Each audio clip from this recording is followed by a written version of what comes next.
let's start with the questions that we received from our members. And the first one that I'm going to bring on is the one that probably all of us want to know about. It's by Balkrishna, and he says, "Hello, sir. In today's era, how can a budding chess player become Viswanathan Anand, or at least come close to it?" So what would be your advice, I think, for somebody to improve? In the sense, the only constant really is to play often and to, practice. I mean, constant in the sense that training methods have changed beyond belief. The kind of subject matter even books cover. Certainly books are still there, but they're now much more fast-paced. You work with coaches over the internet.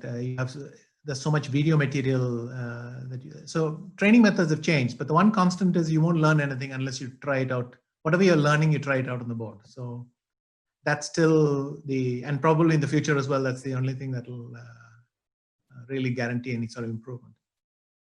So to improve at chess, you got to play more chess. Yes. First of all, you have to play a lot.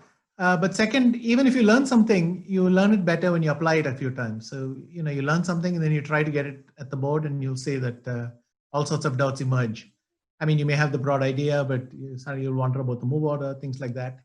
It's only by playing that you get better.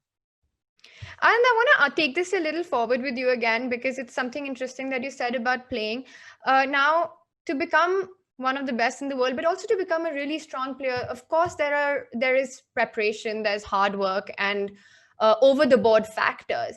But also, there are a lot of off-board factors that go into the making of a champion.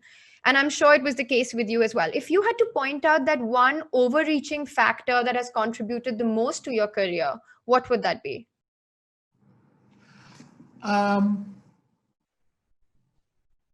I think simply you do what makes you comfortable, and everything else has to fit that. So, you find out what makes you comfortable, what gets you the kind of positions that you're hoping to achieve, and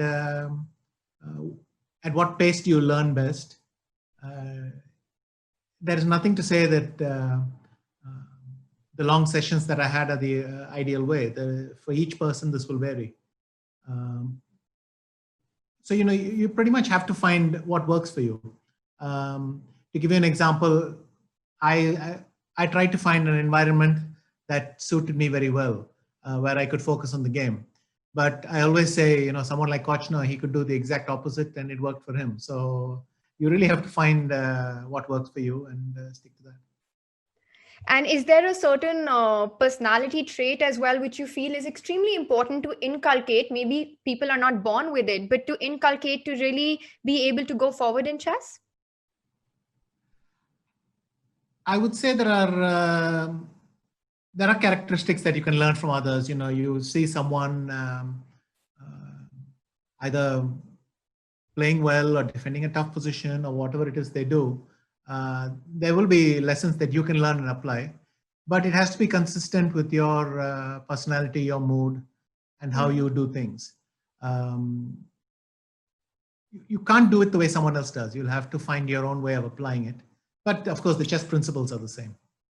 But otherwise, it's not sustainable. If you're not comfortable doing it, you can't sustain it. Yes.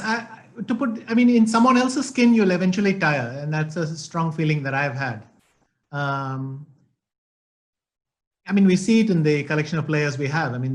All of them are so different. And I guess each one comes to the board in a different frame of mind. But eventually, the easiest thing is just to be yourself, to be natural.